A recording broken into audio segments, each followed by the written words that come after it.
자, 등기 의무자의 등기필 정보 제공하면은 이제 뭐가 떠오르시나요? 방문가 클래스, 신청서 뒷장이 떠올라야 됩니다. 등기필 정보를 제공하는 방법은 신청서 뒷장에 일정사항을 기록하는 방법입니다. 이 주제로 이제 우리가 공부할 내용은 이 표인데, 자, 이 표 있죠? 좀 이따 자세하게 보기로 하고, 이 등기 신청서 양식부터 한번 볼게요.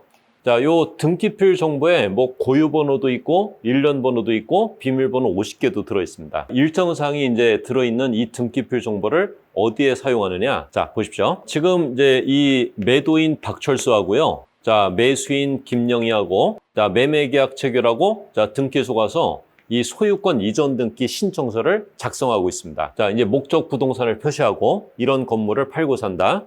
자, 이 부동산에 대한 등기 목적은 이전이고, 이전이 되는 원인은 매매다. 적었습니다. 자, 그 밑에 당사자, 의무자, 권리자, 매도인, 매수인을 적는데 이때 등기 의무자 박철수는요, 신청서 뒷장에 뭘 적어야 됩니까? 자, 이 매도인 박철수는 건물 주인이기 때문에 등기필 정보가 있잖아요. 조금 아까 봤던 자, 등기필 정보를 꺼내서 이 신청서 뒷장에 그 자기의 등기 의무자의 등기필 정보를 기록하여 일정상을 등기소에 제공을 해줘야 된다는 거죠. 누가 제공하는 겁니까? 의무자와 권리자 중에서 의무자, 자, 권리를 잃는 의무자가 등기필 정보를 적어서 자, 제공을 하도록 하는 겁니다. 그러면은 상속에 의한 이전 등기 볼게요. 자, 매매에 의한 이전이 아니라 상속에 의한 이전 등기는요, 어떤 특징을 갖냐면은 등기 의무자가 존재하지 않습니다. 아버지, 피상속인 돌아가셨잖아요? 돌아가셨기 때문에 자, 등기 권리자인 상속인이 단독 신청하는 등기입니다. 이와 같이 자, 의무자가 존재하지 않아서 등기 권리자가 단독 신청하는 등기는 등기 의무자의 등기필 정보를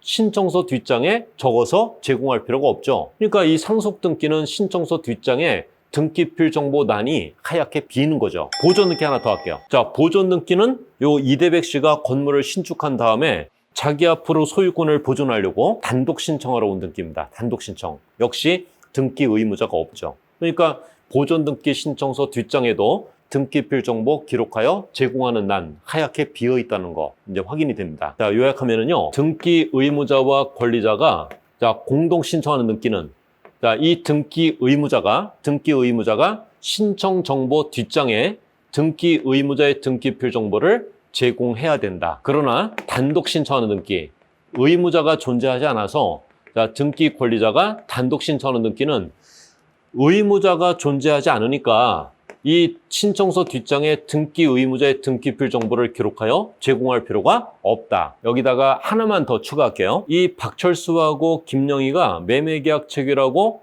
매매계약서 들고 자, 이 매수인 앞으로의 소유권 이전 등기를 당사자가 공동 신청한다면 문제가 없는데 이 등기 의무자 측에서 이전 등기에 협력을 하지 않아서 이 등기 권리자인 김영희가 이행소송을 제기했습니다. 이겼죠. 그러면 승소한 등기 권리자가 되는데 승소한 등기 권리자가 된 김영희는 이 판결문 들고 승소한 권리자의 지위에서 매도인으로부터 자기 앞으로의 소유권 이전 등기를 단독 신청할 수 있게 됩니다. 이때 등기 신청서 뒷장에 요 등기 의무자의 등기필 정보는 기록합니까? 기록하지 않습니까? 기록할 필요 없죠. 제공할 필요가 없다는 거죠. 이런 특례를 줍니다.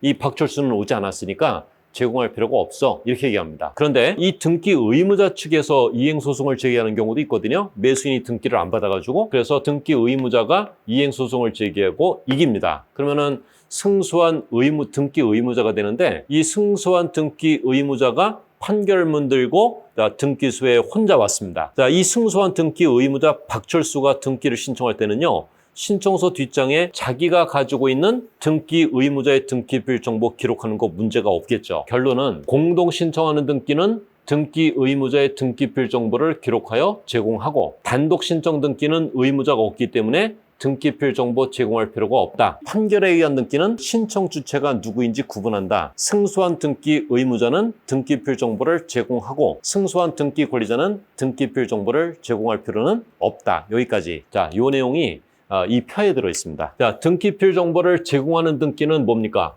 공동 신청하는 등기고요. 그 다음에 등기필 정보를 제공할 필요가 없는 등기는요, 단독 신청하는 등기잖아요. 그러니까 이 공동 신청하는 등기를 쭉 암기하거나 단독 신청 등기를 쭉 암기하거나 그럴 필요는 없습니다. 매매, 증여, 유증에 의한 이전 등기는 공동 신청한다.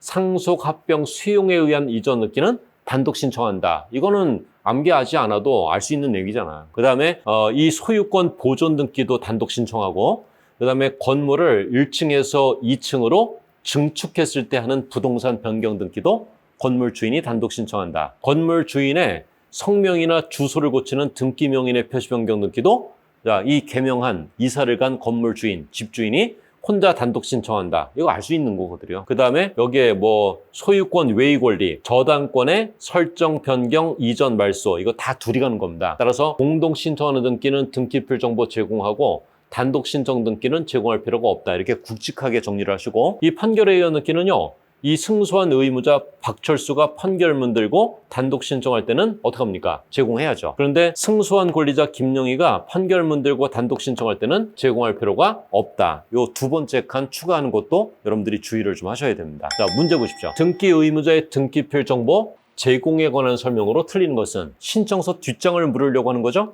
등기필 정보 제공. 1번, 부동산 변경 등기는 단독 신청이거든요. 그래서 단독 신청하는 경우에는 등기필 정보를 제공한다. 어떻습니까? 이거 틀렸잖아요. 이게 부동산 변경 등기처럼 단독 신청 등기는 제공하지 않거든요. 2번은요. 유증에 의한 소유권 이전 등기를 신청하는 경우, 유증에 의한 이전 등기 공동 신청합니까? 단독 신청합니까? A라는 사람이 건물 주인인데, 자, 내가 사망하면 이 건물은 우리 큰아들 B를 안 주고 C에게 넘겨주겠다. 소유권을. 그리고 이 유증자가 이렇게 사망을 하면은요, 요 상속인 또는 유언 집행자가 등기 의무자가 되고, 그 다음에 수증자가 등기 권리자가 되어서 공동 신청하는 등기다라고 우리는 알고 있습니다. 그래서 2번은요, 유증에 의한 소유권 이전 등기 공동 신청하는 경우에는 등기 의무자의 등기필 정보를 제공하여야 한다. 그렇게 끝나야죠. 자, 2번도 틀린 거 아시겠죠? 2번도 틀렸습니다. 3번에 보존 등기요. 3번에 보존 등기, 상속으로 인한 이전 등기, 단독 신청하는 등기를 열거하고 있죠. 이 단독 신청하는 경우에는 등기 의무자가 존재하지 않으니까 등기필 정보를 제공할 필요가 없다. 이거는 깔끔하게 잘 끝나고 있네요. 3번은 맞습니다. 4번에 승소한 등기 권리자가 판결에 의해서 소유권 이전 등기를 신청하는 경우에는 승소한 등기 권리자 김영희 맞죠? 승소한 등기 권리자 김영희가 판결문 들고 소유권 이전 등기를 단독 신청하는 경우에는 등기 의무자 박철수의 등기필 정보는 제공할 필요가 없다. 이거 정확하죠. 이번에 승소한 의무자 박철수입니다. 승소한 의무자 박철수가 단독으로 이전 등기를 신청할 때는 그때는 자기의 등기필 정보를 제공해야죠. 5번도 맞죠. 그래서 요 4번, 5번은요. 판결에 의한 등기 관련 지문인데, 자, 판결문 들고 승소한 의무자가 갈 때는 제공해야 되고 승소한 권리자가 갈 때는 제공할 필요가 없다. 4번, 5번 각각 정확한 지문인 거죠. 그래서 이 주제와 관련해서 출제되었던 문제 있죠. 지문을 다 모두 모아보면은 이런 형태입니다. 이런 형태. 그래서 요 1번, 2번이 틀렸고요. 3번, 4번, 5번은 옳은 지문입니다.